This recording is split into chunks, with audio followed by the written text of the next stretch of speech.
Wrestling Rebooked. Spoiler in Andeve. Putting wrestling into submission. Welcome to Wrestling Rebooked with Spoiler and Andeve, rewriting your favorite angles the way we want to believe. Putting wrestling into submission. Finally, that time has come. We used to rely on Meltzer, now we bang our own drum. Wrestling Rebooked. Spoiler in Andeve. Putting wrestling into submission. The Spot Monkey is here, shooting from the hip, back to break more, and ready to let rip. Spoiler is the host. Will his mic be ready to go? He loves a Mat Clinic, and we're ready to start the show. From Mania to Survivor Series, a wrestling podcast. Each match rebooked, fresh views are cast. Wrestling Rebooked. Spoiler in Andeve. Putting wrestling into submission. Our finger is on the pulse for all the latest news. What's going on with Vince? We don't really get his views. We love a doc and review, old school to new. I think it's time to tap out. Hit the music. We're through. Wrestling Rebooked. Spoiler in Andeve. Putting wrestling into submission. Episode 9, Wrestling Rebooked, and we're back. Putting wrestling into submission as ever. Spoiler and Andeve will today be joined by none other than Rewind, Recap, Relive host Mr. Jonah, all the way from New York, as we take a ride on this pre-booked special episode ahead of WWE Survivor Series, which is going to be next Sunday the 22nd. So coming up on this episode, a full rundown of the match card with Jonah himself. We're going to be looking at our favourite matches over time. And we're also going to be having a bit of a chat with him about his YouTube show, how he built his audience, and things that he generally likes. So looking forward to it. As ever, you can contact us on social media and subscribe on YouTube itself. Wrestling Rebooked, hashtag or at Wrestling Rebooked on Twitter and Instagram. We should also make note that this will be the first episode broadcast on YouTube. So you'll be able to watch us live on there once it goes live on the 15th of November. All right, so Andeve and I caught up with Jonah earlier, so let's get to the interview now. All right, here we go. Wrestling pre-booked. Spoiler Andeve here, and welcoming our special guest all the way from New York, Mr. Rewind, Recap, Relive. Jonah, big welcome to Wrestling Rebooked. Thank you so much, both of you, for having me. I'm really looking forward to this. We're definitely gonna get the ins and outs of Survivor Series. We're gonna tear that apart and see what we think of that, right? Indeed. They're all coming up soon. So, absolute honor and pleasure to have you here. So, why don't we kick us off just by telling us a little bit about you and classic Wrestling Rebooked question: what got you into wrestling from a young age? I'm assuming. Yeah, no, I've been a fan for a long time. I'd say probably like 6 or 7 years old is when I really started getting into it, literally just by flipping through the channels. I'm sure, like a lot of us. Yeah, it was an interesting thing. Like when I landed on it, I didn't have like a solid interest, I'd say. And then it's funny because since then it's been my one interest. I mean, there's other things, school and careers and things like that, but it's really been it's always been a mainstay for me. And I find it a really important part of my life. And just who I am. And I mean, everyone who knows me, I'm sure you guys too knows you as like that wrestling fan, it's just like anyone around can just tell. So yeah. And it's helped me with traveling. I mean, I've gone to several WrestleManias and different areas, met so many wonderful people all around the world. So it's a little sad where we are right now, obviously, with not a lot of those there, but things like this help us out, collaborations, right? So this is nice meeting you guys here. Yeah, so from 6 years old, it's been a constant interest. I'm trying to think of some big moments. I'd say the best moment that I had being a fan of wrestling probably was meeting a friend just by playing WWE 2K on Xbox, and I ended up being at his wedding, actually, meeting him in person. So that's like the craziest thing that I've ever experienced wrestling-wise. And yeah, for my show, what I do now on Rewind, Recap, Relive is we take a rising star and a legend or a veteran, whatever you want to classify them as. I know some people have problems with some of the guests, maybe not legend status yet, but they're going to get there. But anyway, we take them both, we put them together, and for an hour, and we really, the goal is to somewhat inspire the rising star a little bit, or a lot. Hopefully, they take something away from the interview. And for the legend, I really like for them to meet someone who they may keep in contact with in the future. We've had this happen a few times where the legend says, "Hey, you know anybody who could maybe get me booked, on your independent show," or vice versa. The rising star will say, "Hey, you want to keep in touch and maybe book me on your show if they have a promotion of their own." So that to me is like the coolest thing to see. I haven't actually nobody's let me know yet if that's happened.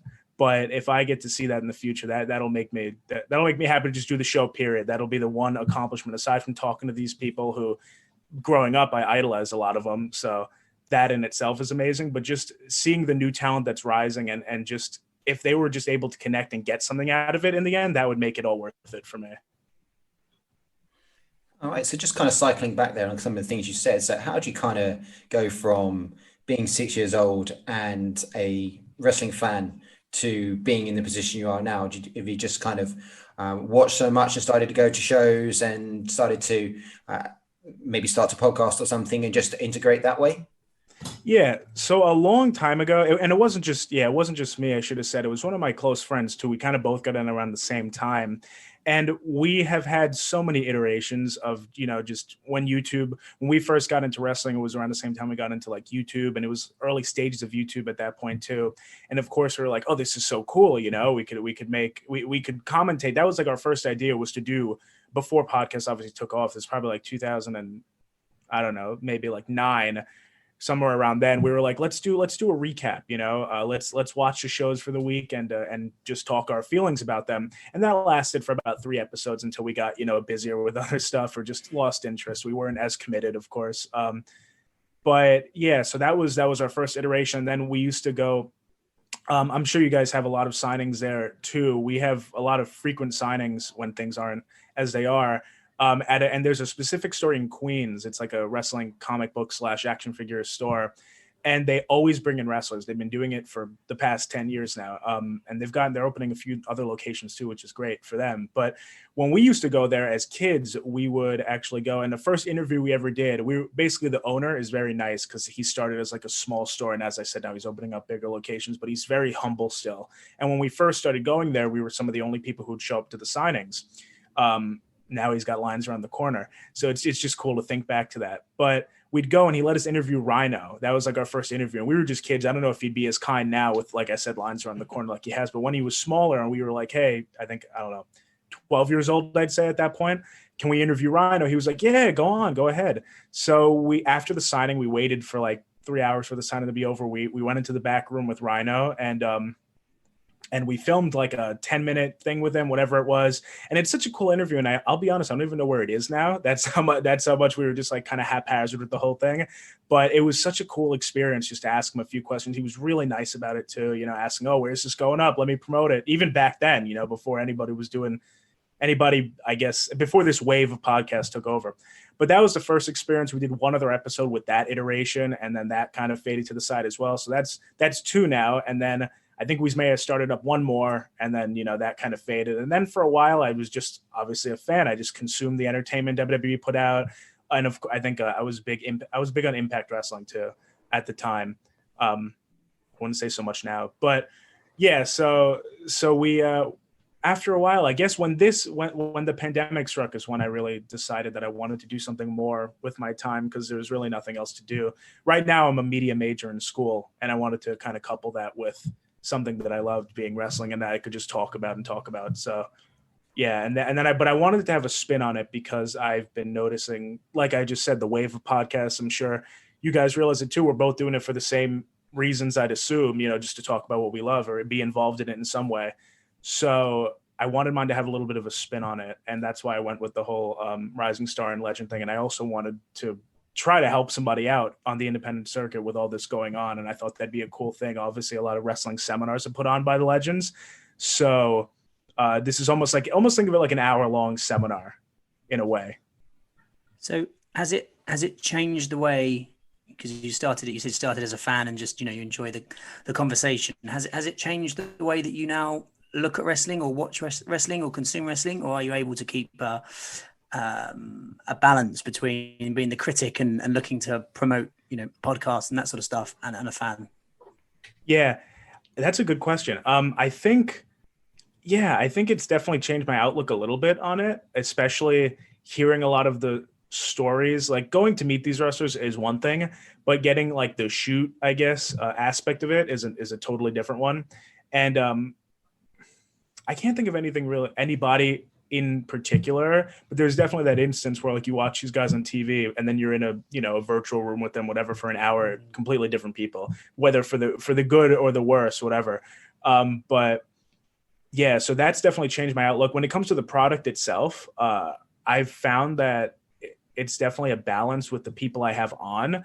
A lot of them positively view, WWE, because that's where they want to end up, obviously, so they're not going to critique it. Before doing this, my friends and I, of course, we'd, here and there, if we didn't like the show, we'd all talk about it, and, voice our opinions and through Messenger, on a phone call, whatever. But I think I've been able to keep the balance, definitely. I think it's more of I see it more positively now, I think, because kind of that's the show. I don't really go for the negative outlook. I don't really go for the, like, I know there's a lot of shoot interviews. Oh, who'd you have an altercation with backstage, this or that. But I try to keep it on a positive realm, and I think that's helped me view the product in more of a positive light. So where did you come up with the kind of concept for like discussing shoot interviews, which is effectively what you're doing, right? Or shoot incidents, shall we say? Yeah, no, that's a good way to put it. I came up with it literally like I was watching so many shoot interviews, and what did I want to do first? Let me think. I wanted to just look at pay-per-views and kind of like rank them. And I thought, oh, that's, a little bit of differentiator, but I know that some people like rank the matches is what I meant by that. And it was a little bit of a differentiator, but I was like, no, I think that's still too similar.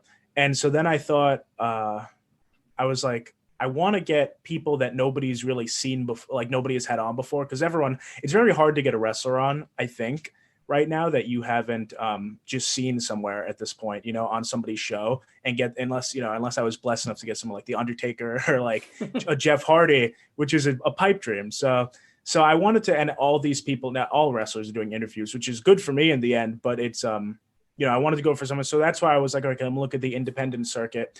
And, but I also wanted to, like I said, I wanted to give them something. So I wanted to give them something for coming on rather than exposure, because obviously starting off, I didn't have any exposure. It was very little audience, and it's still, it's climbing, but I can't wait to see it go further than it is now. But yeah, so at the time, and I was like, what could I do? And I've met a bunch of wrestlers in the past. I love meeting them. I think wrestling fans are the greatest fans in the world. I really do. I think there's like always an instant connection, whatever it is. Like, I've been online for 8 hours waiting to meet a wrestler and just had like the best conversation of my life with wrestling fans. So I wanted to get them on, the independent wrestlers, and then the legends, and just put them together. And it kind of just came to me. There was no real like sitting down thinking about it. Like, it was just day after day. I was like, how can I make this different? How can I make this different? I was like, oh, what about this? And I ran it by a couple of my friends, and they gave me that okay as a wrestling fan, and we were off. It's interesting that you come up with that concept of the novice and the slightly more legend status. Established, yeah. Who do you think enjoys that dynamic more, like the legend or the novice, like being back and forth? We just had a cool episode with Sam Beal, the natural Sam Beal, who's a rising star currently. Out of the so had him on. We had him on with Fred Rosser, formerly Darren Young in WWE, and we had slight connection issues like halfway through, so we had to restart. But anyway, the reason I mentioned that is because Sam, he at the very end of the interview, he mentioned, he was like, "Listen, we had those connection issues. Like, I ran over to my friends and I told them like, oh my God, I'm talking to Darren Young right now. This is awesome." And just hearing that was so cool to me, because like I never want to say it gets stale, but I've done like 23 episodes now, and like to me, I mean, like the feeling of them coming on at first, very nervous. Like, my first guest was Buff Bagwell, and I was just like, I was like, come on, say something, like to myself. I was like, you're the host. Like, and I was just, I was frozen just having them on. But now the nerves have kind of faded away, and I just kind of have fun with it. So right now, like, if who enjoys it more, just kind of sitting back and watching it. I mean, obviously, aside from myself, I'd say it'd have to be the Rising Star. But we've also had some great, just to point out the ones that have been like really good. Raven was fantastic with the concept. Like he literally treated it like a seminar. It was so cool listening to him. He was on with a guy, Tony Cini, and he's more of like a mobster, the boss. But at first he was the delivery boy, Tony Cini, and almost like a pizza delivery boy gimmick. And he talked to Raven, and I don't want to say how it transpired, but I know Raven did give him advice on like, hey, you could actually go to be like, instead of just the delivery boy, now you're the Don. Like if you turn heel, now you're the Don, you're the head of the family, head of the table type of thing, not to get confused with the Samoan head of the table. But so he gave him that, and it was just really cool to see now that Tony's doing that, the mob boss thing. And whether he was influenced by Raven or not, it was nice to sit in on there and watch that kind of transpire. Of course, there's some guests who will come on who won't be as receptive to the concept, and it'll kind of just be more of like a back and forth. Like you asked a Rising Star something, you asked a Legend a question, and sometimes they overlap, but most of the time it's just like a back and forth. And as that, I find that as like the biggest job that I have as a host is to try to facilitate like a conversation between the two, but it doesn't always happen. Whatever the reason it doesn't happen is, that's depends on the guest, but when it does happen, I think that's when the show is at its best. Do you have any examples of when you found it particularly difficult to try and elicit or a good conversation or facilitate a dynamic between the two? I think that sometimes when the wrestler, and I don't want to like peg this because it completely, as I said, it always depends, but we just had like, here's a dependent on a good stance. We had Ricky Morton on the show recently. He's coming out this Thursday, the episode, and he has the School of Morton, as you know, so he was totally with it. Like, I think the best episode is when I ask, like, sometimes I'll have 30 questions prepared just in case, but a good episode is when I ask about 5 questions, 2 to each guy, and they just communicate for the whole episode, just a conversation. Another great guy we had on who was really good with it was Eugene, Nick Dinsmore. And he was amazing talking to a wrestler, Mad Dog Connor. And they talked for literally the whole episode. And I only got out like 7 questions, and they were able to just talk it for an hour. One in particular who was a little harder to kind of do the conversation with that I realized was Brutus Beefcake. I think he was on with Mr. Grimm, who I don't know if you've heard, he was on AEW Dark not too long ago. Well, now the interview is probably about 3 months old, so over 3 months ago. But anyway, I thought it'd be a really cool dynamic. It turns out that it wasn't. It was really cool, but it was just that Brutus was more. He was more receptive to questions about his career than any kind of advice questions. And I had been warned beforehand that Brutus was more like, if you ask him advice, it's like stay out of the business type of thing. And I think those are the wrestlers, obviously, that may be harder to get advice out of, the ones that liked their career but don't want their kids to be wrestlers type of situation, prefer, a steady job rather than the entertainment field. But I think a big part of it is that wrestling has changed over the years. So, when you get a wrestler who's wrestled in the past 20 years, they will definitely be more forthcoming than one who wrestled, in the past 40 or 50 years. But it always depends. But if I had to pick one that I just wish it went a little better, and again, that could totally be on me, not Brutus at all, or Mr. Grimm. But I wish that one did go a little better in terms of the free-flowing conversation. And I suppose when you get it right, what the wrestlers get to do is 2 people that, we're talking about wrestling now because we enjoy wrestling and it's interesting to talk about. When you get it right on your podcast, what you've got is 2 people that love wrestling so much that they're actually in the business, doing the business, living the business, and have been. And so, like you say, you can just drop a couple of questions in there and just let the gems fly and just watch the bounce back between the 2 of them. Exactly. Yeah. And just enjoy it, I guess. And equally, they're probably enjoying it as well. The chance to talk wrestling, converse in a low stakes environment, just for the sake of it, just for the fun of it. Yeah, like if it was me and I was like wrestling on the independent circuit and somebody said, "Hey, do you want to do an interview with, I don't know, like Jake the Snake Roberts or somebody?" I'd fall. I think I'd faint. I'd be like, "Yes, like an hour with Jake, of course." So, and I honestly can say that I think every single person I've had on from the independent circuit has taken full advantage of, that opportunity and definitely, chewed the ear off of the person they're on with it the most that they can and get. And I think that's where that information happens. I mean, it's either it happens in the ring, of course, but it also can happen, on a long car ride somewhere to a show. That advice can that's what I've heard from a lot of these guys, is that the most advice I've ever gotten is just, a conversation with somebody, even rather than being in the ring, a long car ride here or a dinner there or whatever. So I hope, as I said, that we've helped anybody who we can learn at least that one thing, that propels them further in their career. All right. I was just watching the episode you've had recently with Eric Rowan, Big Red. Yeah, Big Red. He was great. Yeah, he's I mean, correct me if I'm wrong, but he was totally out of gimmick as well. Unlike some of the others like Beefcake and maybe some of the few of those you're talking about, he just seemed like a legit guy. Yeah, he was really cool to talk to.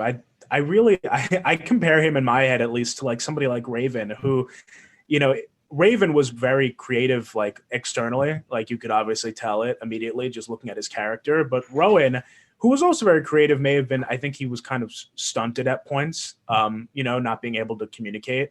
Because I think when he does speak, like you're like, wow, this guy really knows not only his character, but the business in general. So I think we'll see him back. That was my opinion after that interview, is that I expect to see him in the wrestling world somewhere in a few years.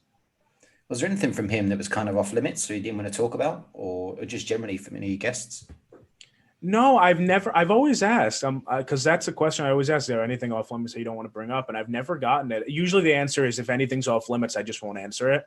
But like I said, I try to steer clear of like the negative aspects. I didn't like at first I had no, intention. I was like, okay, we're going to get, the scoop on wrestling or whatever. But, as it went on, I've realized, wow, when these guys come on, it's like more of a positive mood than any type of like, who'd you have problems with type of thing. So yeah, that I haven't had that come up yet, luckily.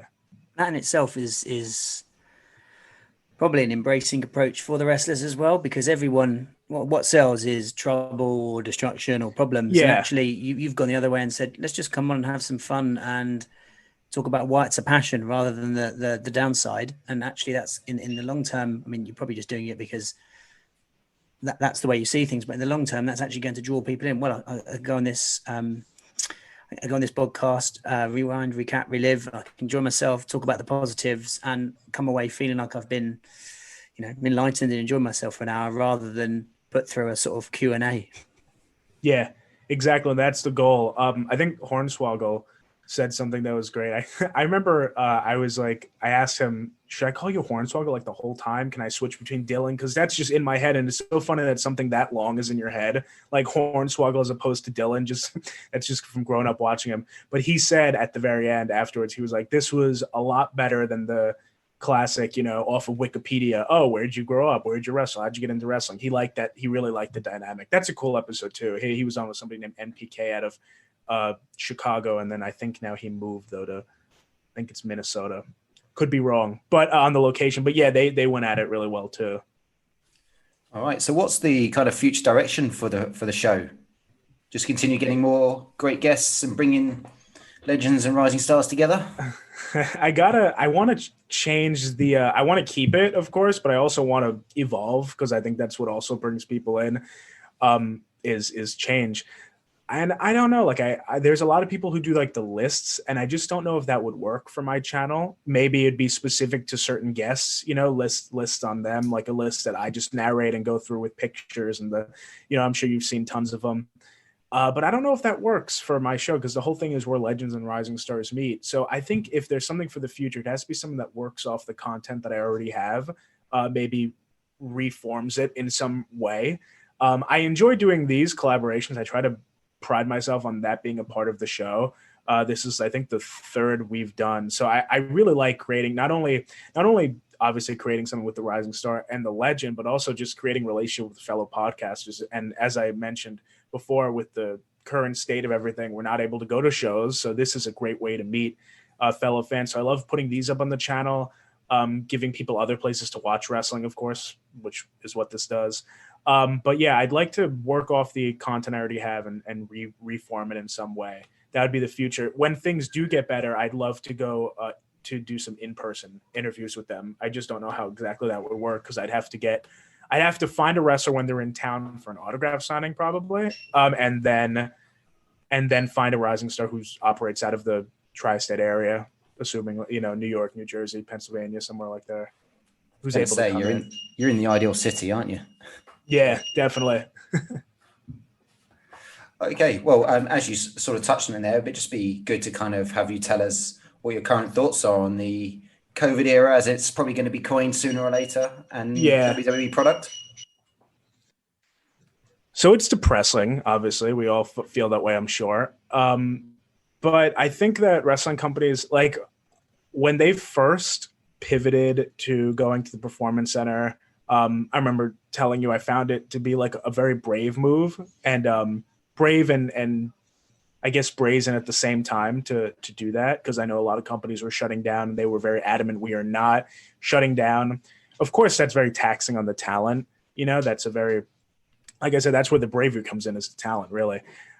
And I liked it. I liked it because there was so much uncertainty that, this kept things kind of certain. We're not shutting down. All right, there's a bit of something that you could at least have some faith in. I was actually supposed to go to the WrestleMania this year, and I had to, or I guess last year, the one that ended up being in the Performance Center. So slowly watching the world fall apart and that being canceled along with it, that was disheartening. But seeing that WWE was still going to have it in some way was nice. Some people, obviously that's not the priority. I mean, you want to save lives, of course, and quarantine. But just, I don't know, from a fan's perspective, which may be a bit selfish, seeing that they were going to continue on was nice. Although, as we mentioned before, with change, they couldn't have been in the Performance Center for very long. It was totally killing the atmosphere of what WWE is to me. And while that itself has changed over the years, the one thing that's always been constant, at least, is that we have crowds and people, passionately screaming, or just noise in general that surround the matches. And that, to me, was what was killing it the most. I've heard from some of the people I've had on that wrestling in front of no fans also is like the hardest thing to do, like that they've ever experienced. You can't feed off of anybody. You can't, there's no energy, so they were very, I know that a lot of wrestlers themselves were maybe upset isn't the word at first, but they were definitely like also, I don't know what the word would be, confused, I guess, or just thrown off their game in that sense. So I enjoy what they've done, but I definitely needs to change more. I'll be honest, the Thunderdome at first, I thought it was the coolest thing. And I still think it adds. I really enjoy that they're in an arena and not the Performance Center. But the fake crowd noise, I know, upsets a lot of people. I do like noise, and I don't know what the alternative would be. I'm not sure I agree with the fans. I know that AEW is social distancing and everything, but cases currently are rising, as they say. Which I think they are. I mean, from what I could see, I'm in a very populated area, and things are just getting slowly less populated. So whether people moving out, I don't mean people dying, but people, moving out and things, and just places shutting down. How about for you guys, though? I mean, you're in lockdown right now, right? Yeah. So there was a brief period where I believe WWE filmed some NXT UK shows. For a very brief period of time once they got back up. But in terms of the independent scene, it's been pretty much shut down, non-existent since the beginning of the pandemic. So the wrestling scene has pretty much sort of grinded to a halt. But to pick up on a couple of points you make there, firstly on the Performance Center, I agree with you. In the beginning of the pandemic, it was a hard watch, and there was literally no one in there, and you could hear every footstep on the ring. Yeah, and it just. Yeah, it was borderline depressing, wasn't it? Just having everything taken away. Of course, the counter argument is at least there was still a product. As for the Thunderdome, I personally don't like it. It gives me a headache just to sit there and watch all those lights and all those the pyro going off. It just so artificial. What I do like is the NXT setup that they've got. I think they've found a happy medium there. They've still got this sort of fans in the Thunderdome area with some actual. Whether they are WWE staff or talent around the outside.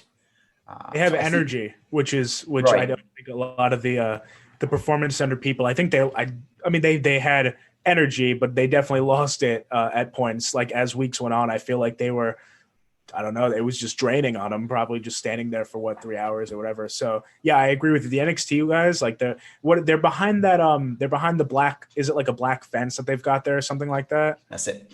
Yeah. So I really like that setup. I think it's really cool. And I think it reminds me of like a Fight Club kind of scene. It very grunge, which I think what NXT always has kind of been, not always, but recently. So. Yeah, I think, and just saying about AEW, they film on an outside set, don't they? So from a COVID perspective, I guess that makes a bit of a difference. Yeah, they're definitely taking the precaution. I don't think they'd knowingly put anybody at risk, but I think they had 600, and I don't want to be, just spouting out numbers, but I think that's what they had was like 500 to 600 fans at an event recently, all social distance, of course, but just, I don't know, 600 people. Feels or like 500 people, even in the outside. It does feel like a lot. I know that a lot of indie shows are like regulated to 50 people right now if they're inside. So 600 just seems like a lot. But yeah, we're going. We'll see where we're headed, I guess. When it comes to the product, I know a lot of people say, don't, but putting COVID just, on the back burner for a second, looking at how the product's doing right now, I think it's gotten better.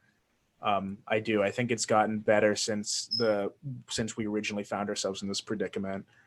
I'm a little upset that I don't know how you guys feel about Drew McIntyre, but I really liked his build, and I feel for him as a performer more than anything that he wasn't able to actually defend that, win it, or lose it in front of people. That to me is like the most depressing thing of all when it comes to the product. I think that's a good point. I think Edge is the one that sticks out for me. He did his 24 365 on the network before and talks about coming back for the fans, and of course he did have that moment at the Rumble, which was fantastic, and I probably still think about once a week because it was such a shock. Just watched it. Yeah. Whenever that shows in my recommended, I watch it. Amazing. Goosebumps. It was I was so happy that at least that was in front of people. I'm sorry, I didn't mean to cut you off, but I was so fine. happy. And yeah.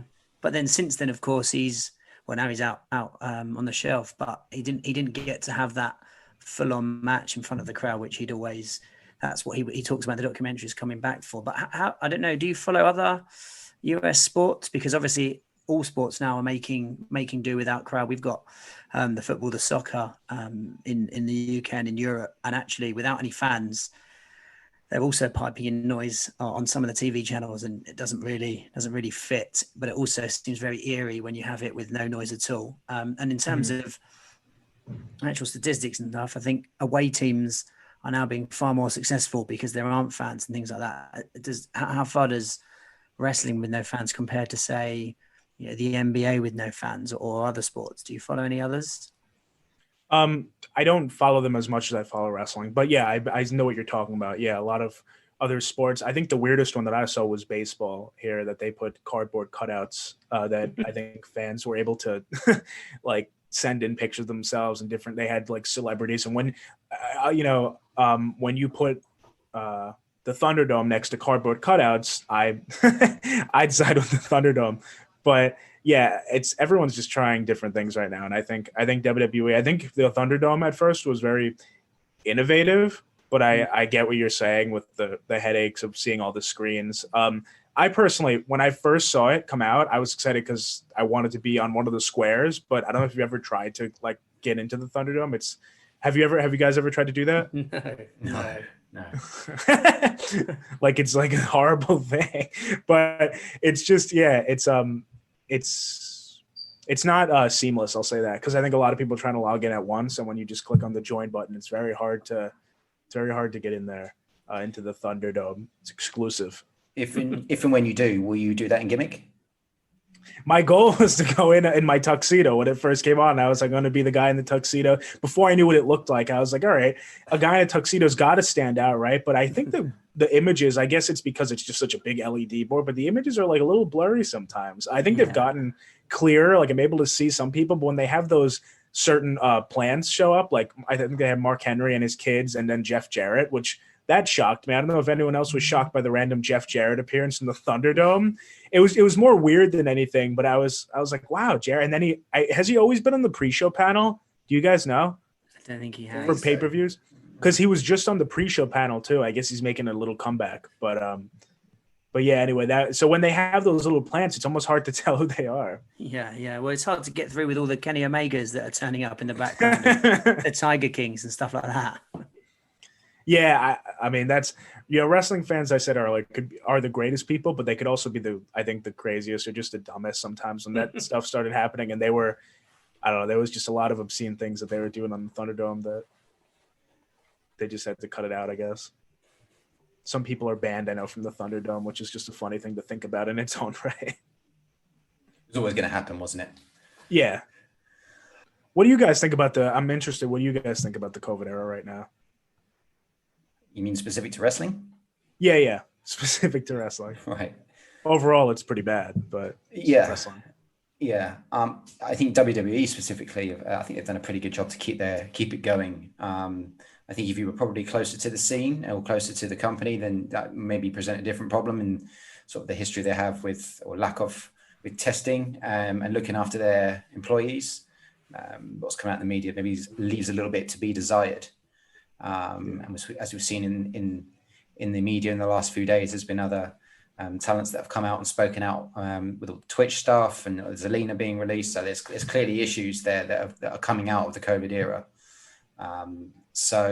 But to keep the product going the way they have, they've clearly had to think on their feet a little bit and pivot in many different ways, from the in-ring storylines to the production to the way they piece together matches, where they're inserting more audio, seen in the Reigns Uso stuff. They're thinking on their feet, and they've done a decent job. And well, I'm still watching it, so yeah, exactly. I think that says a lot. Is that we're still watching? Hell in a Cell was I will say I've enjoyed the pay-per-views. I've enjoyed them. I think the Reigns storyline right now is the first one that's really made me feel something, in a long time. Watching that is just there's a lot of what's the right word? It just feels I guess heavy, more. It's not so see-through like some past storylines. This one is wow, it gets me very invested. Yeah, I think they've, in terms of during the COVID era, during the pandemic era, I think, just to echo what's really being sort of said, is the product has been really, really hurt by a lack of fans. The wrestlers feed off those arenas, respond to those arenas, and everything is done with and to provoke and to engage with an audience. And of course, most of the audience is always watching on TV, but what you're watching on TV is the interaction, the engagement between the performer and those watching the performance, and it's very difficult. It's impossible to capture that without the fans, and that's in a very different way to say tennis or other sports entertainment, whatever. But with tennis, the game is mostly the same, and you don't really watch it to see what the spectators are doing or how the performers are engaging with the spectators, whereas wrestling is very much about that dynamic. Exactly. And I think it's very difficult. It's almost as though wrestling has had to sort of turn itself into an acoustic version of itself, but still playing in a stadium arena. And I mean that as a metaphor, not literally. And that's a very difficult thing to accomplish. And I don't know if that's separate to the sort of drop in the quality of storylines or some of the stuff they've tried, but I think it has really, really harmed. We think back to the Royal Rumble and Edge and McIntyre and Lesnar and the build to WrestleMania. I think without the fans, that has really, really hindered and hampered the product. And then I think the next question is, how far has that also influenced the sort of poorer booking that we've seen recently, until, I agree with you, Reigns, and I think you probably throw Banks and Bailey alongside that as well. Mm-hmm. Yeah. I think it's also to look at any positives it may have caused. Personally, I think I've seen a lot of more passionate promos being cut by certain stars. Did you just watch SmackDown the other night when Drew came out to Randy? That promo exchange there was, I thought it was fantastic. It kept my eyes glued for sure. And that's the thing. It doesn't need to be long, but there needs to be impactful statements, I think, obviously, right? And that's just a promo. It needs to grasp your attention. If they're not trying to grasp, I think it's even harder. You're not trying to grasp people who are actually there. You're trying to grasp people who are through that camera all around the world. So they have to be a lot more impactful. Another guy who obviously I think has stepped up his game, whether it was before or during, was Randy Orton. Before or during the COVID era, Orton's promos have really been on point, I think. So it's shaken things up a lot, obviously all over the world. But when it comes to wrestling, the good and the bad, I think. I mean, who knows if we would have gotten this, Reigns, if they had this in mind, the Reigns storyline without what happened, And then, of course, if this hadn't have happened, then maybe we would have gotten because I think, and I don't want to say this, but I think Edge got injured on a refilmed RKO, right? Did you hear that? That's correct. It was something when they were doing the greatest wrestling match. It was one of the, I think, outtakes or the retakes where he was. I think it was even less. I think it was just I think he said it was just a suplex or a move off the corner or something, and that's when he busted himself. So yeah, like maybe that wouldn't have happened, I mean, because it would have been live. So there's just a lot of things you could say, like what ifs. But where we find ourselves right now, to your guys' point, at least we still have a product right now. So, and it's not the worst. All right, so Survivor Series is upon us. Yes, it is. Let's pre-book it. All right. So we'll head through the cards and we'll get your thoughts, Jonah and Andeve, of course, and see what we think of some current storylines going on. So why don't we kick off with the eliminator match on the men's side, at least. So from Raw, at the moment we have, as the point of recording, we have Styles, Sheamus, Keith Lee, Braun Strowman, and Riddle against Kevin Owens, Seth Rollins, Corbin, Jey Uso, and one other. And Dave? Riddle, not Matt Riddle. Can only have one name. I suppose the first question or the first thing to think about is who is the fifth man? And the big wrestling question was always who is the third man. But who do you think, Jonah, is the fifth man who's going to join the SmackDown team? Man, I have no clue. I just watched SmackDown 2 and it wouldn't make sense. Tell me who you're going with. One of the Mysterio faction. So either, because I've just seen SmackDown as well, and obviously the main event has the Mysterios finally going over in the never-ending story with Rollins. I think I can see a Murphy or a Dominic or a Mysterio joining the team, and then there being some beef with Rollins. Owens and Uso having some beef, and then so because of that, sort of Team Raw coming out on top as SmackDown explodes or implodes, and plus Team Raw has Keith Lee, and I would hope that they'll be looking to make him look good and put him over. So I'm erring on the side of Team Raw, if I'm honest. There's also a big size mismatch. Was it last year that Keith Lee had like that incredible moment? Was that last Survivor Series last year? Yes, that's right. Yeah. Yeah. I'm a little disappointed they didn't do NXT this year. Yeah, with Reigns. I don't know why I'm not really sure why NXT has dropped out of the reckoning, especially as they came. I mean, didn't they win 4 of the matches last year as well? So, and didn't they win? Didn't they win last year? Yeah, I think they won 4 to Raw's 2 or SmackDown's 2 or something. Yeah. To leave out the winners. I mean, I get it's not the same stars, but that's It's better to involve a load of triple threat matches, though, doesn't it? Let's look on the bright side. Who do I would go with Murphy if you had to ask me, because that's what I was going to think first. I think Murphy's getting like a massive push. Plus, he finally, I'm assuming he finally cut Rollins out. I mean, he did it once before, and now So if I had to pick, I'd say they're going to push Murphy onto that team. Would it be like totally out of the wheelhouse to add Bryan to that team, you think? Perhaps, although I suppose with Uso, I don't know if he's written off TV now, but with Uso having destroyed him, I guess maybe it makes more sense for Murphy or someone. Would you are you on Team Raw or are you on Team SmackDown there, Jonah? Who's getting the W?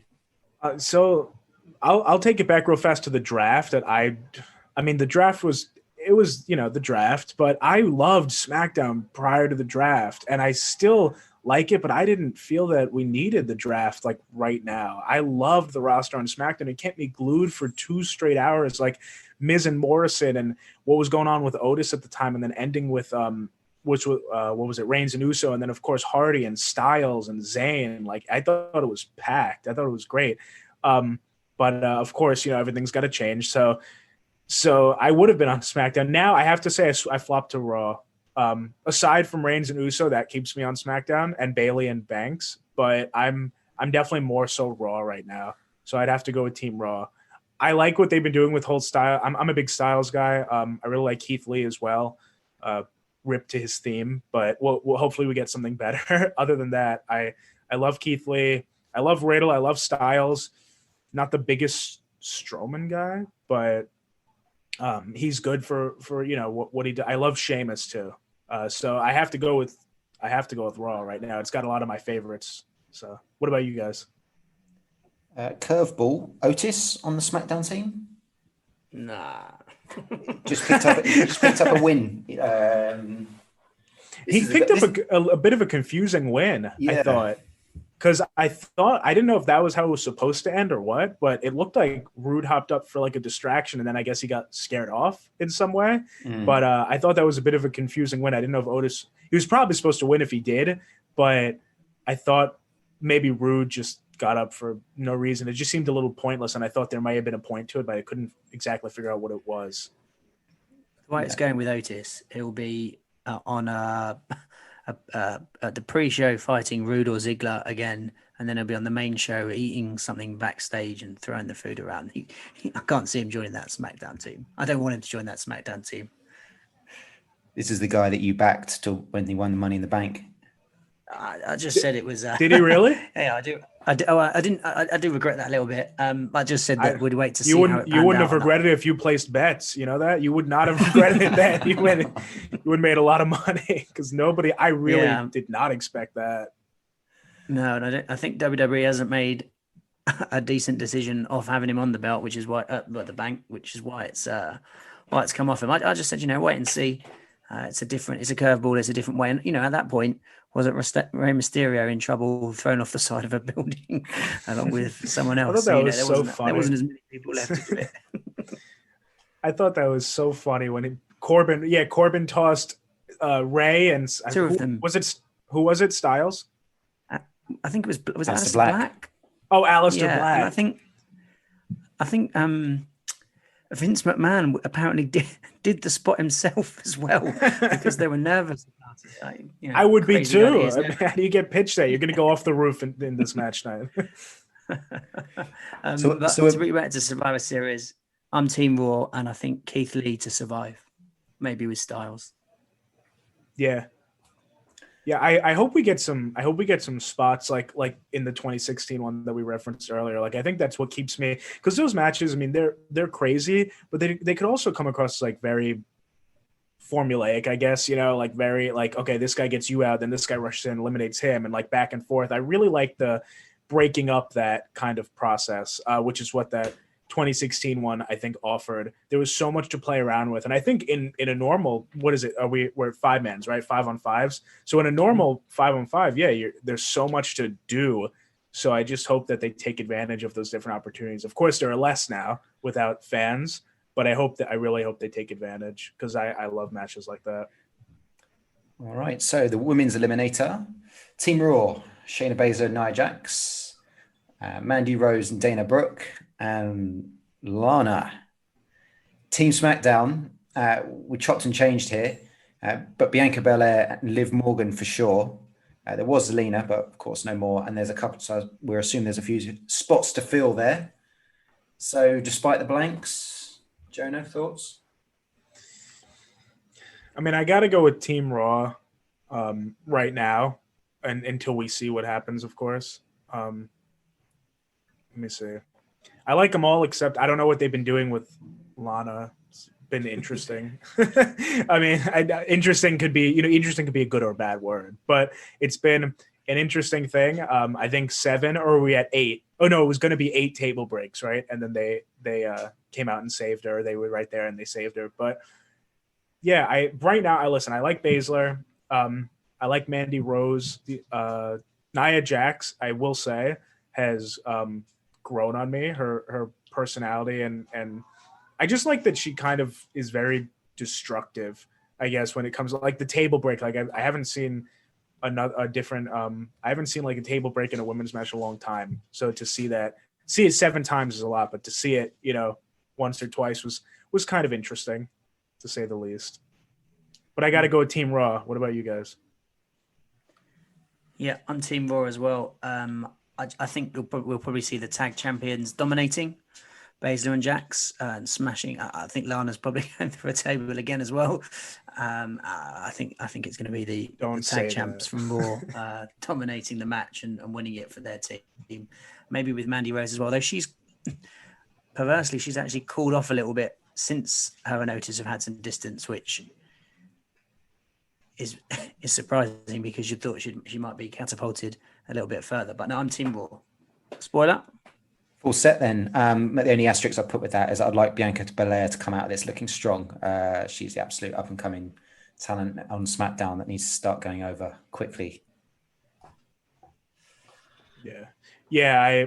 That's the only one that'd be keeping my eye on SmackDown right now. Would be Bianca Belair. I'm a huge fan. But as you said, Zelina. Yeah, I guess we'll just have to say I'm gonna stick with Team Raw for now. Let's stick with Team Raw. All right. So tag champs versus tag champs, Street Profits versus New Day, with the asterisk being that on this coming Monday Night Raw, the New Day are fighting Hurt Business, which will be Shelton Benjamin and Cedric Alexander. So there's a potential for that match to switch. But as it stands, a few of these too, right? Like they've been doing that with a few of the matches, and not to get too off topic, but I think that's kind of cool to throw on that curveball if it actually occurs, though, because I mean it's rare that a title change will happen on Raw or SmackDown. So to see, what was it? I love how Zayn won against Apollo Crews. That was, by the way, got his name back. I may have missed it along the way, but hearing Apollo Crews was pretty cool. If that happened a few weeks ago, I don't know when that happened, but. Seeing how Zayn won, being like that crafty heel, I miss heels like taking the count out win, using the champ's advantage type of thing. So I was a big fan of that. But I don't think McIntyre's winning the belt from Orton. That would be really crazy. It would shock me. It would definitely shock me, which of course is what they may be going for, but I don't think so. So yeah, to your point, like that match may switch. I kind of hope it does. I hope we see a switch happen. So you think Retribution, who are they? No one remembers them anymore. You think Hurt Business might end up in that tag match then? Yeah, I'd love to see Hurt Business in that match. I'd love to see Hurt Business in that match to separate them from, as you just said, Retribution. I think that's desperately needed for Hurt Business to go somewhere else and kind of rise above what they've been doing, because I find Hurt Business to be one of the best stables that I've seen in a long time. If there has to be someone that keeps me on each brand, it's Reigns and Uso for SmackDown and Retribution for Raw. Those are my two things that really keep me glued. So I think MVP has been like invaluable in his return. Yeah, he was only supposed to be back apparently for a short run, and then to phase backstage to be a producer or road sort of manager talent type person, and he's been so good that he's ended up in the upper mid card with a decent, the best faction around, probably, certainly on the main roster. I've got Street Profits surely winning this tag match, whoever it's against. I don't think New Day really need. This is one of those weird ones. You talked about the draft earlier, Jonah. Actually, it's one of the weird ones where if Survivor Series was a couple of weeks ago, these teams would be on other sides of the draw, representing the other shows. So yeah, sort of hard to. It's harder to buy into any sort of rivalry other than the fact it just exists because it exists. Why would the New Day suddenly love the new show so much when they spent so much time on SmackDown? And the same with Styles, I guess. The man that built SmackDown, house that Styles built, he's now on Team Raw. But the loyalty is definitely questionable. Yeah, I wonder if we'll see any turncoats, any Big Show style switches. Yeah. But I've gone Street Profits. I think they need to rub more. I just wonder if Big E might be involved in some way. They were talking about making him more of a serious character. So I wonder if he turned on New Day, turned on New Day, would that make, would that help with his push and propel him a little bit further? But I'm on Street Profits. Spoiler? Definitely with the amount of backstage segments they've had on SmackDown over the last few weeks with Big E, you'd think you'd have a role to play. for sure, or the Yeah. silly skits where they've got him laughing and stuff, and then it was suddenly cuts it dead. So even though it's quite sticky, it's definitely got my attention. Same. I don't particularly enjoy Street Profits. I don't enjoy the gimmick, but nevertheless, I'd like to see them go over here. I think New Day just run their course a little bit too much. I just think Street Profits have I just like to see something a little different in their matches. I think they're incredible athletes. I think it's a great team, but I just feel like them and the Viking, what is it, the Viking Raiders, right? I get confused with the name; it changed so much. But the Viking Raiders and the Street Profits, when they would have matches, it just felt like I was watching kind of the same thing. Same with Andrade and Garza. Yeah, it was just very whenever they came on, it was almost like, okay, you can don't worry, just watch the finish. Don't pay attention, which is sad because I love all three of those teams that I just mentioned. So it was a shame. When it comes to the New Day, specifically right now, Xavier and Kofi, whenever they're involved in a match, and you could throw Big E in there too. They haven't been separated for too long. I see stuff, I swear, especially from Kofi, that I've never seen before. It's so creative, everything that he does, and it's so well done too, so flawless. I'm a big fan of the New Day when it comes to tag team competition. But yeah, I agree with you that the Street Profits need that win more right now to legitimize them. All right, so mid-card title, Bobby Lashley against Sami Zayn, a US champ against IC champ. Got a bit of history here between these two, haven't we? Yeah. Did you enjoy the obstacle courses and the sisters in the ring a couple of years back? No. Can't say it was my favorite thing. I love Bobby Lashley, and I love Sami Zayn right now. He has to be my favorite heel. Seriously, he's got to be. He's definitely up there. I think he's so genuinely funny. When he comes out and cuts promos, when Greg Hamilton, right, would announce him and he'd go over, what was that, Greg? What was that? That really did make me laugh for the first time in a long time. It's hard to get that genuine comedy feeling that actually makes you laugh, but he was great. And I think he's getting better and better. I'd love to see him go over on Bobby, but he's so untouchable right now. I feel Lashley, and I get Retribution, they debuted strong, I guess, but then they won a match, Retribution? No. So No. Yeah. So a lot of maybe one when he fought, was it Slapjack? I think it was Hell in a Cell. They had a quick match. I really did think if they were going to continue Retribution and Hurt Business, I really did think that Slapjack had some type of chance, Retribution would interfere, distract, a roll up or something, but he dominated him. So that just makes me think that they're really hot on Lashley right now. And I think he may go over. I don't know. It's a tough one because Zayn is at the same. It's a really interesting match. They're both at the same kind of momentum heading towards each other. So I guess we'll just have to wait and see. As you make a lot of good points there, actually. First of all, in terms of Retribution, I think if there's a match they get involved in, although I think they might already be dead in the water, I think this would be the match where they maybe invade and the lights go out and they're there doing something. I think you're also right on Bobby Lashley. I think he's been pretty well protected, and he's only out of the main event scene really because it's so well and down there at the moment with Orton and McIntyre, and then obviously before they had Strowman and stuff, bouncing around there, or Strowman coming in there. So I think you're absolutely right there. And also on Sami Zayn, his heel turn, when he turned heel with Owens, I actually couldn't see how Sami Zayn was going to get people to boo him and how he could be a heel. He's thinking he'd have to change his music. But actually, he just shifted ever so slightly and then just turned the volume up on himself. And he was, you're right, he's just fantastic. And he got better and better and better. Hints of Jericho in his heel, I think. Of Absolutely. Really well.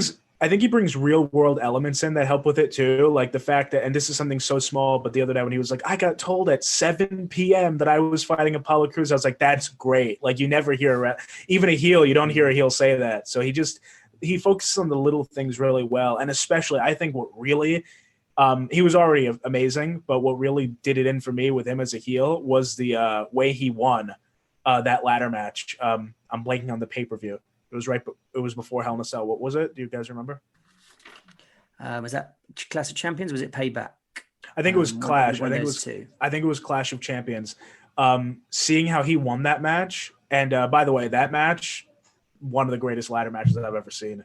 But the way he won was fantastic, and I was like, Sammy's my heel. Like that's my guy right there. Crafty. Yeah, they did some good. They did some good foreshadowing on SmackDown actually with him fighting Apollo Crews. Sort of similar athleticism and strength and stuff to, I mean, a lesser version of Lashley in that sense, but still, you can make some comparisons there. I think Zayn is probably going to try the same shtick at the pay-per-view and try and tie up Lashley outside the ring, and maybe the Hurt Business get involved and save Lashley, and that leads to the US title sort of Raw victory. That's what I think they're probably trying to do. Yeah, and one more thing about the Hurt Business that I think is interesting is that Lashley's actually, like, they say he's the CEO, right? He's the leader. Like, he's on the shirt, Hurt Business, Lashley's on the bottom. So I think that's interesting because if you asked me, it would be MVP was like the leader. I mean, I know he's just a spokesman and he doesn't wrestle as much, but I don't know. That's the only thing I find a little. I like it. I like that there's really no leader. Like, it doesn't seem like they're going to implode anytime soon. But I don't know. I see Lashley. I see MVP as just a speaker. Lashley as the main. I don't know what you'd call him. I guess just let's call him wrestler. And then Shelton and Cedric. I don't know who would you say is the leader if you had to pick? Because I mean, none of them really need to be the breakout, other than Cedric. I guess he could go further, but they're all very established. So who would you say is like the leader? Do we need a leader? Like, I'll tell you what, when you see their segments backstage and you just see those four guys just stood there in those suits, like, there's no way you're on the fast forward at that point. You're sat there and you're listening to every word they're saying. And it's just the unity and the dynamic between them that for me makes them quite appealing. So I'm not sure I could or would want to pick out a leader. I totally see your point. Yeah, no, I would agree with that because I think maybe that's what it is. Because when I hear MVP like announce Lashley as the leader, there's a disconnect, but maybe there just doesn't need to be a leader. Yeah, maybe just the four of them, which is funny because that's what MVP always tries to drive home, but the interviewers never seem to get it. You know, they're like, what do you think of your stable, the Hurt Business? And he's like, my stable, you know, so. This is going to be a screwy ending, isn't it? It's hard to see anyone going over clean. For all the reasons we've just talked about. But if someone's forcing my hand, then I'd like to see Lashley go over. Yeah, and I think if we go back and Team Raw wins the elimination match or whatever, then you can have a few people coming out of that angry. Zayn lost as well, and you get an upper mid card there with maybe Jey Uso or Owens, maybe even Rollins, who can then come and fight Sami Zayn, who's also lost on the pay-per-view. That's probably the way I think they should go with it. Yeah, I'd have to. Yeah, final decision. I'd have to say I'd like to see Lashley. I'd like to keep his mystique, untouchableness. All right, women's champion versus champion. So that's Asuka versus Sasha Banks, who of course got recent history, having fought at SummerSlam, and had a title exchange anyway between the two. Jonah, thoughts on the women's division?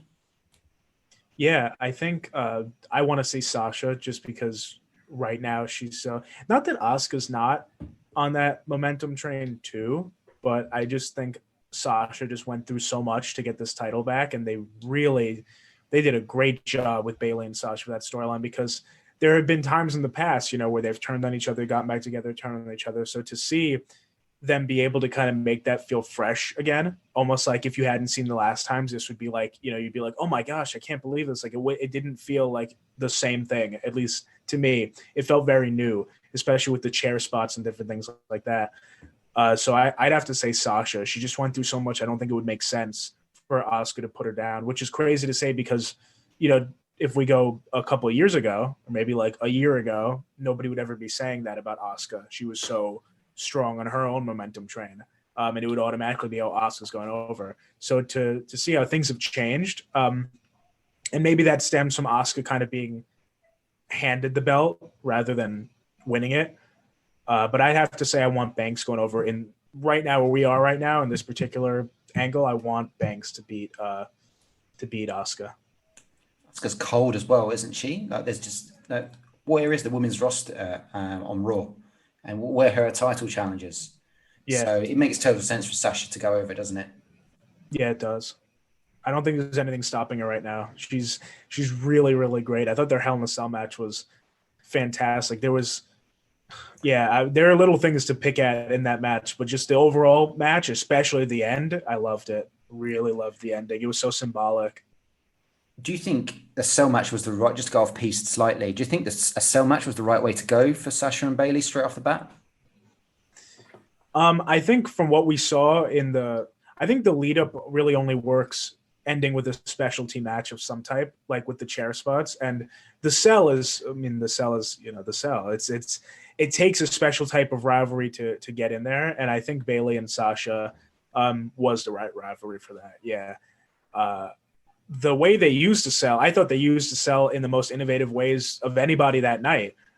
Drew and Randy didn't really differ from their other matches they'd had in the past much. And Reigns and Uso, it was more the storytelling than using the cell. I mean, the cell was there, but it was more what was going on inside. For Sasha and Bayley, I thought they did a great job of incorporating the cell into their storyline. So, yeah, I think it was the right way. Yeah, I agree. We covered, we did a match-by-match play on Hell in a Cell in our last episode. Yeah. And we essentially drew the same conclusions that the girls definitely stole the show in terms of actually use of the cell and its innovation.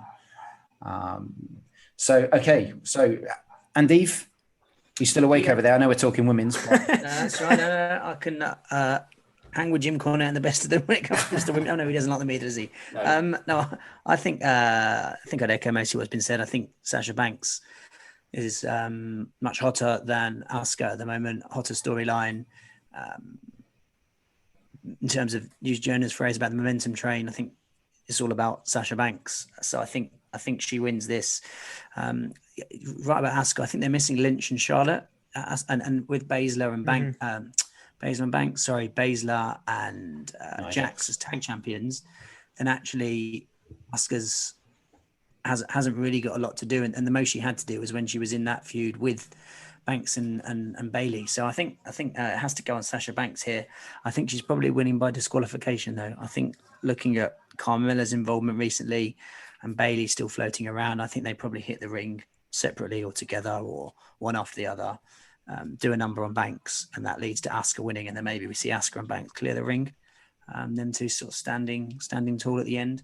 So I'll go Banks win by DQ, and then her and Asuka to clean house. A simple solution there would have been just to not split up the Iconics, and they could have had the tag titles and then had Baszler and Jackson in and around the main event scene. There's probably more that's gone on there than maybe meets the eye, but that would have been a simple solution to the roster problem with the women's. But anyway, right. Main event time then. So as it stands, it's Randy Orton against Roman Reigns, Universal title holder against WWE title holder. But as Jonah has already alluded to, Monday Night Raw this coming week will be McIntyre against Orton. So there's a potential switch in the card, which you wouldn't like to see. Yeah. So I don't know. It's interesting. I didn't actually know that they were going into this split until I was watching SmackDown. I guess I must have missed it on Raw. But when they said McIntyre's got, Drew and Randy have their eyes on Reigns, the first thing that came to my mind was like triple threat. I was like, what's going? I looked it up and I saw, oh, okay, that's what they're going with. So it adds some dynamic. I mean, it grasped my interest to put both those guys kind of in the equation. I really love Drew. I think he really makes me believe, but it just doesn't make any sense that Orton would lose his title after gaining it for the 14th time like that. Oh my gosh, I think that'd go down as like a infamous moment. So I don't think they're going to take it off of him. And when Orton, and I think Orton and Reigns is really the match that a lot of people want to see, because it kind of, I'm talking for myself, but still, I think it adds more dynamic because it's heel and heel. And not only is it just heel and heel, it's two heels that I think are at their best right now. Of course, Orton was a phenomenal heel throughout his career, very sinister in 2009 time with Triple H too. But seeing Orton right now, I think his promos are better than they were back then. And of course, Reigns is the best that he's ever been, I think it's safe to say. So to see them go at it at the top of their game, it's going to be interesting. Yeah, it's a hard one to call because by definition, Really it's hard. sort of the two top guys in the company, but also it is the two guys that have had, I mean, alongside McIntyre, but have been at the very, very top of the program. I know Reigns hasn't been back very long, but since he's been back, he's been all in, and everyone's been all in on him. I think, to pick up on your point there, Jonah, that the long-term plan is probably Orton Edge at WrestleMania and Reigns McIntyre at WrestleMania, and I think we started to see some hints of that in the interaction Reigns and McIntyre had. I think they'll keep them apart though, but then you've got a double main event at Mania with two faces, two heels, top stars. So I think that's probably why it's unlikely, alongside the fact that, like you say, why would you take the belt off McIntyre to give it back to McIntyre? Yeah. A couple of weeks later on an episode of Raw, I think what they want to do is get it back on him when there's fans. Because I think Absolutely. I agree. like you said earlier, Yeah. he deserves that. And he's also, his run really did, whereas Strowman's didn't establish him as anything at all, and probably was negative for him. Actually, McIntyre's run really established him in that main event role, and as a decent face as well. And he's quite a good face, because normally, for some reason, Reigns as a face, it just didn't really work. But actually, McIntyre as a strong, dominant face does. So I think we're going to see Reigns Orton, and I think Reigns will come out on top because maybe it's the fresher storyline. It's got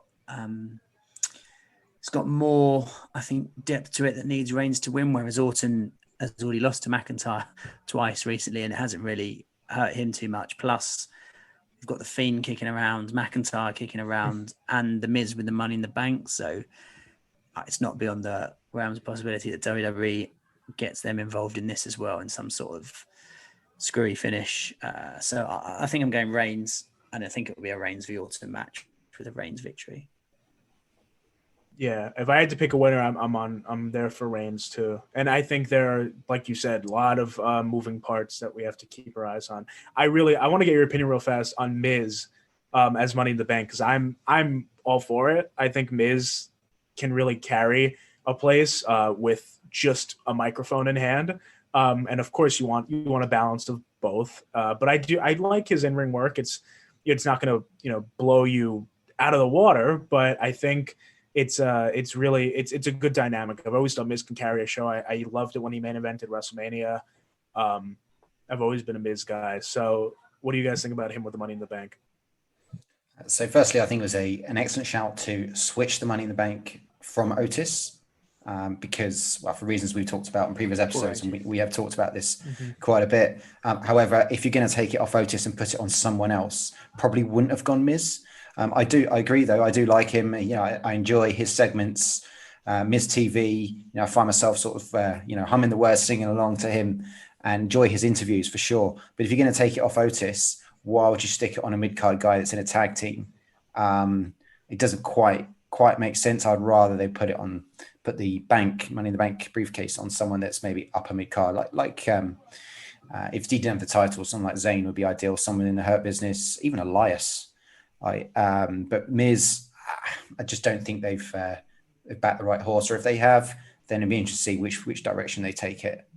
Mm-hmm. That's interesting, because I think I'm probably in between your two opinions in that I agree with Spoiler there. I can't really see Miz cashing in and winning, and I suppose that's what you really want with the Money in the Bank. Someone as a legitimate threat. So I find it difficult to see him cashing in and winning. However, I think he carries off having the briefcase, some emphasis. You're interested in what he's got to say. He makes it. He utilizes the prop really, really well. So in that sense, if WWE has no plans on cashing the title in soon, which I know the idea is that it's a shock, I can't see him cashing it in on Reigns and Orton or McIntyre and Edge, let's say. So if he's holding it for a while, at least it gives it exposure, it gives it scope. And maybe we get round to the next Money in the Bank, and there's some sort of shift again onto the next level. But I think I agree with you there, Jonah, that he does carry it with aplomb and make it a value, raise the value of the commodity. I just then can't see him cashing it in to win, if that makes sense. So I'm sort of a bit of a paradox there myself. That definitely makes sense. I think it was crazy how people were like, not people. I think it didn't, because the match itself didn't have it had build, but maybe it didn't make you as invested as what was going on with the pay-per-view when Otis went against Miz. So the fact that, like, when I was watching that match going in, I'm like, this is pretty big. Like, if Miz wins this, then he cashes in, and I'm assuming he wins. The fact that they've taken it off of Otis to specifically put it on him, I do see him winning when he cashes it in, unless there's something that we just can't see right now happening. But yeah, I thought it was huge, and I just think they fought like Miz. I think Miz just made it seem important himself in the promo he cut afterwards. It was really passionate promo, and just the fact that he legitimizes it because he's done it before, and the fact that the landscape was the exact same. I'm really happy they called on that, like it was 10 years ago, because I remember watching that as a kid, loving, like, when Miz cashed in. I thought it was the craziest thing. I never saw it coming. So I think it's interesting to see where it'll go, but I definitely like it on him more than Otis. I'll say that. Yeah, 100%. But I do think it does something weird to Morrison, who I think is one of the greatest athletes they have right now, greatest superstars on the roster. And I don't know what kind of position that puts him in. I don't think he's going to turn on Miz. They were one of the things that kept me invested in SmackDown when I said, like, prior to the draft, like, Miz and Morrison were some of the guys that really kept me tuning in. So it puts them in a weird spot. I hope it doesn't kind of morph Morrison into, like, Alex Riley, if you remember that whole thing. So let's see what happens. You're definitely right there. Morrison has been really undervalued and underutilized since he came back. He had the decent ladder match at WrestleMania he was involved in, and since then he hasn't done too much. Hopefully, because it doesn't look like he's turning anytime soon, but of course that's sometimes the best time to turn someone. Hopefully, if Miz with the Money in the Bank is more focused and serious an individual, and they're not running around backstage losing in either handicap matches to Strowman or running backstage stealing salami and lunches. Maybe if Miz is a bit more focused with the Money in the Bank, maybe that makes the tag team more focused and more serious, and they can go after the Street Profits or New Day or whoever it is that's on their brand. Yeah. I suppose we should wrap up this section by talking about maybe the involvement of The Undertaker. Jonah, thoughts on this advertised appearance wrapping up 30 years? I think he's going to they say he's going to pass the torch. That's what I've been seeing a lot, and I do agree with that. But, like, to who is my question, because everyone's involved in a pretty, unless it's very symbolic and he just kind of, like, addresses the roster as a whole and maybe puts a little feelers out there that indirectly reference Reigns or whoever he feels, McIntyre, maybe, whatever. But I think, I'm a big, nostalgia is a powerful and dangerous, drug. So I think I enjoy it. I'm looking forward to seeing him. And I'll always look forward to seeing him no matter what they advertise, as long as it's not wrestling anymore, because I just think he finished great with AJ Styles in that Boneyard match. I think it was so perfect. I think he rode off into the night like Undertaker should. I don't know what's going to happen here, though. Maybe we see something. I don't think they're treating it like they've treated past appearances. It seems very, like, formal. It doesn't seem like he's going to come out there and deliver a choke slam, but I could be completely wrong. Like, somebody could come out, mouth off to him and get a choke slam. So, and it might just be for fun. Like when they do something so they know they'll get ratings, it might just be, he'll come out, he'll cut a promo, say some stuff and leave. Although I did hear that, of all people, Savio Vega, I think, is going to appear at Survivor Series because he was in BSK and longtime friend of Undertaker. And I don't know if that means that we're going to see other friends of The Undertaker kind of backstage throughout the night, maybe little skits or whatever, just to keep the show interesting. Well, but SmackDown still need a fifth member.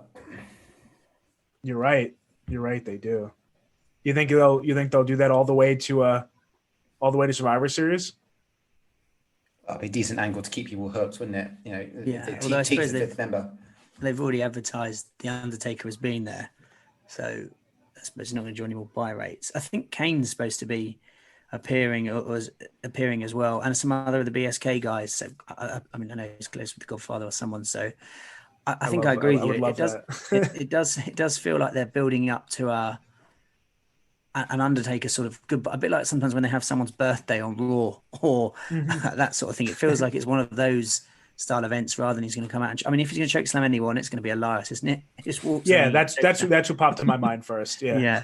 yeah. But I think you're right. I think he's some sort of send off. Of course, the trouble with WWE is that final is never final, is it? So they might be thinking at the moment, yep, this is it. We're gonna see him off. We've got whatever we've got planned.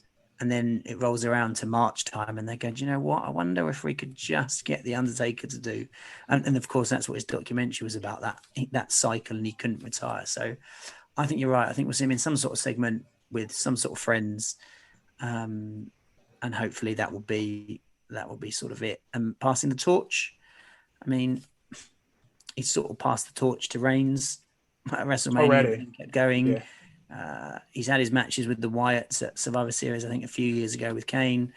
So he's done his best to pass the torch. He hasn't been able to sort of let go of it yet. Still got the Fiend kicking around. Aleister Black maybe not in a similar sort of or similar style or gimmick. I think you might be right in that he just addresses the roster and says someone else step up and someone takes that on in the coming months. Out comes CM Punk. Who? Now that'd be something. I'm still holding out for that one. Yeah, we all. I know it's an unpopular opinion, but I think it was good that Undertaker kind of came back with a Boneyard match and a couple matches after. I might mess up on the timeline here. After the Reigns match, I'm talking about a WrestleMania 33. Mm-hmm. I really wasn't a fan of that match. I was there actually in person. And I could say that my whole section kind of cleared out when that match, because that match just happened so late that a lot of people didn't even want to stay for the whole thing. I think it was like, I don't know, 11:30 or something. But anyway, what I will say is that I like that he came back and finished off in the Boneyard match. I thought that was perfect. I think that's a way better way to remember him by than the WrestleMania 33 match. Yeah, certainly. And even I can talk from experience about being at WrestleMania in person and suffering from fatigue from all those hours of material. But nevertheless, let's wrap things up kind of on a similar note, shall we? Just by talking about some of our favourite Survivor Series matches down the years. Jonah, care to kick us off? Yeah, I'll go first to the was it Survivor Series? It was Team Cena versus Team Authority. Was that 2015? 2014. Oh. What a match. Oh, 2014. Okay, yeah. So phenomenal match. I thought the build was fantastic. I remember that was right before I kind of stopped being invested in Ryback. And Ryback, to me, I think they really were able to put that Goldberg formula with like a little bit of a modern spin on Ryback and make it work for a short time until Ryback kind of morphed into this weird bully speaking. I don't know. I don't know what happened to Ryback exactly after that. But before that, when he was kind of he wasn't really a face, wasn't really a heel, just like an ass kicker. I enjoyed that a lot. And seeing him join Team Cena was great. The kind of what do you want to call that? I guess the dark horse or the one that really shocked me was seeing Rowan come out, because I was really big on the Wyatts then too. And I'm referring to the contract signing, and seeing Rowan come out was fantastic. I loved that. And I love the implications too of Team Cena versus Team Authority. Those guys get fired, but Cena stays. Really enjoyed that. And of course it ended with Sting, right? So fantastic all around. I thought it felt huge, and I think it was huge. I think everybody involved was great. I also love the Authority. I think that time was just a really good time period for the storylines that were happening. And it's easy to say that, like, when you're so removed from it now. What are we, like 6 years later?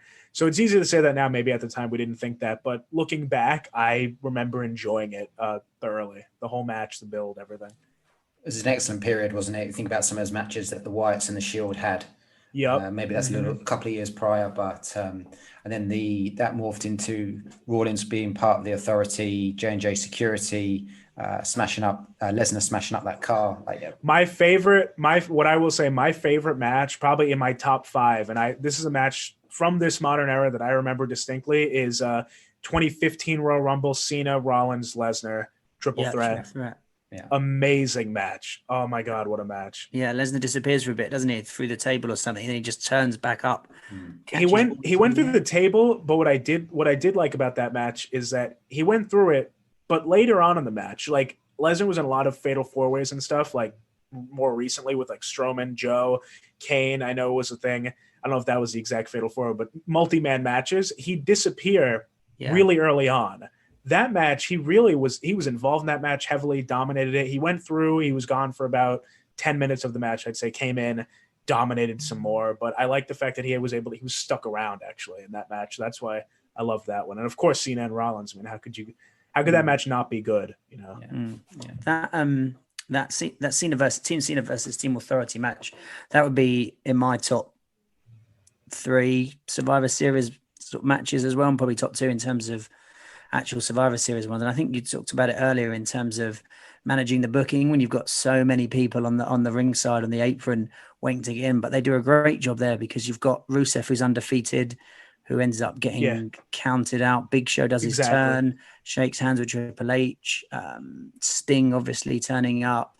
You've got all the security, or J&J security. Stephanie, Triple H, Lana. You had Lana around there. You Lana's had so many people. Yeah, they do a really good job with all those. And I think is it Ziggler? Ziggler picks up the win, I think. He does. Yeah. And he actually looked $1 million in that match. And that, also that's nice to see because he's been underutilized and he actually looks fantastic in that match. Really good. I think I watched it fairly recently. And that encounter between Sting and Triple H, you're on goosebumps. I think it goes 5 or 6 minutes before, with Sting coming in and they just look at each other for 2 minutes in the ring. Yeah. But it's just absolutely enthralling. That's my best Survivor Series match for the last, I know it's a bit over 5 years, but in recent times, that is a superb match. And that led to one of my favorite moments on Raw. I remember with Lesnar kind of being a face for the night. And when he was and I think that led to it, right? Yeah, when Triple H ends the show on the announce table. Well, it starts with Rollins on the Tron, Cena coming out. I think this was a little later on. But Triple H ends the night on the announce table screaming for Sting, and Lesnar's music hits, and he just annihilates the whole Authority. Single-handedly, F5 to Big Show, F5 to Kane, beating down Rollins, killing J&J security. I loved it. I loved that so much. Lesnar's a top guy, so I'll always mark out whenever I see Lesnar. But seeing him in a face angle, oh my God, that was cool. That was really cool. Which was, of course, a nice lead up to WrestleMania 31, where Rollins ended up cashing in. One fantastic moment that was. Amazing, yeah. That was, and then also I believe Sting and Triple H was at that one too. Yeah. So that I love that. Whether as I said, nostalgia could be dangerous, but seeing NWO and DX, I mean, that's a dream match to a lot of people. Amazing, yeah. All right, so Andeve, favorite matches Survivor Series that we haven't already mentioned? Yeah, that one's certainly up there for me. I think in terms of the next match I'll mention is actually very similar in terms of 5-way, 5-on-5 elimination or 4-on-4 elimination.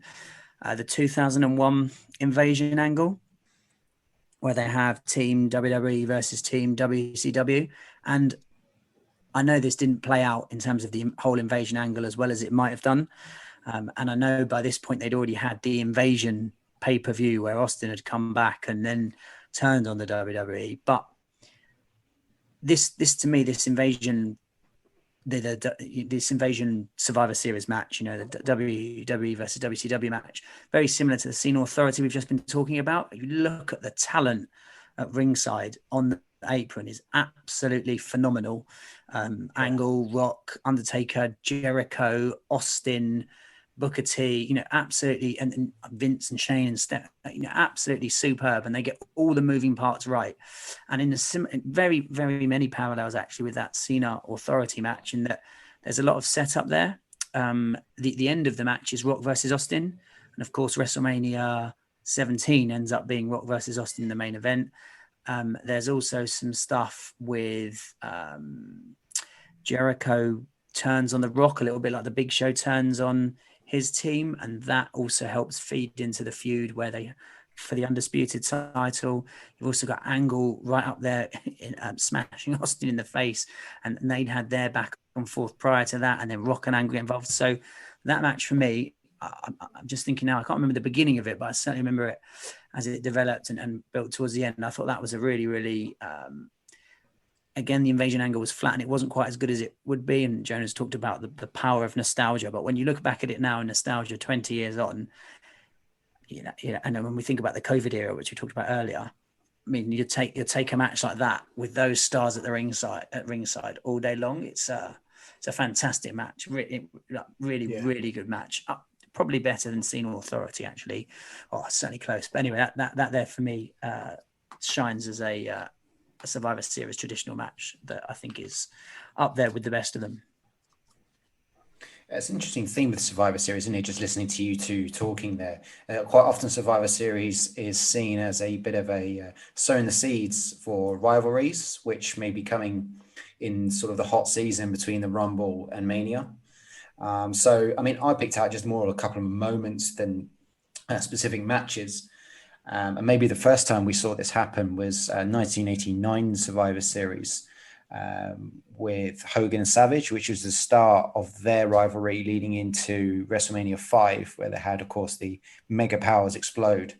And you had Savage, of course, which many people didn't realize at the time, was legitimately fuming with Hogan because of the way he was looking and talking to Elizabeth, which, of course, wasn't the way it was necessarily booked as a match, but the way it played out, and then the way the next few months played out with the way that rivalry was seen live on camera, whether the audience in that area realized that, if much of it was a shoot or not, it was probably unlikely. But that was certainly looking back and watching that rivalry over that period of 6 or 7 months, it was absolutely fantastic and just so believable as well.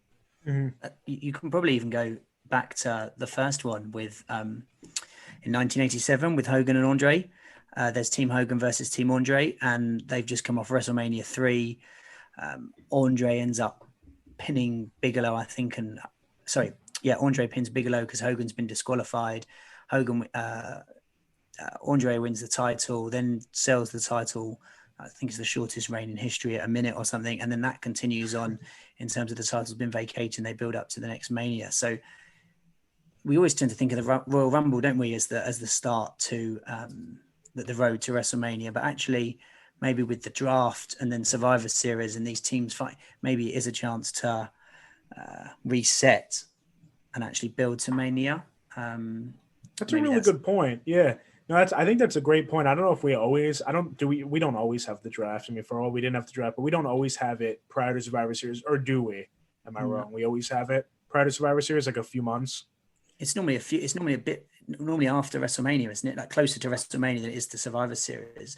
Tom Colahue was saying it was pushed back on our last podcast because of COVID, and they didn't know quite when COVID was going to end, and then they just sort of pulled the trigger.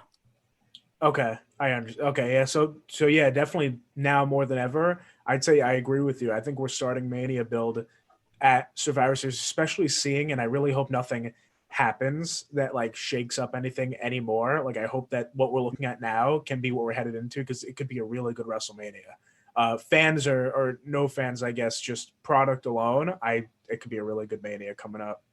I could see it. There's some little things, of course, to work out along the way, but the main event matches and even the mid card seems pretty strong. Yeah. What other moments did you have there, spoiler? Yeah, I had 2018 as well, so not too far to look back in history. The sort of symbolic moment of Becky Lynch when they did the SmackDown invasion angle, which they've done over the last few years, haven't they? SmackDown invades Raw, Raw invades SmackDown. But of course, you had Lynch, who had turned heel on Charlotte in the SummerSlam prior and was in her sort of white hot streak at that point.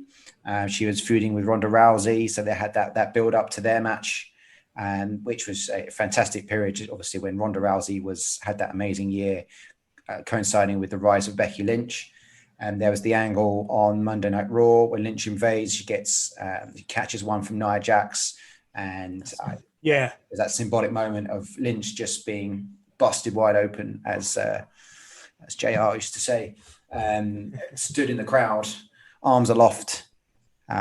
Which led on to a fantastic match. The crowd absolutely go crazy for it at Survivor Series.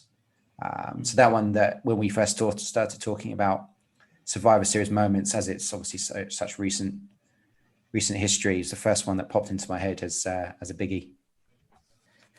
Think about Survivor Series as a whole. I'm probably going to revert to classic gimmick here and spot monkey, but I think the Survivor Series, sort of 99, 2000, and 2001. So the invasion one I talked about there as well, but also 2002, actually, from 99 to 2002, I think they were absolutely at their peak in terms of they've got not in terms of Survivor Series matches, but just in terms of the cards. 99 has, again, it's nostalgia, and probably we might criticize it today, but I'm just thinking back to the Kane versus X-Pac match in 99, where there's loads of interference from DX, and the main event is Rock, Triple H and Big Show, and Vince and Shayna hitting the ring, and Stone Cold's been run over earlier in the night.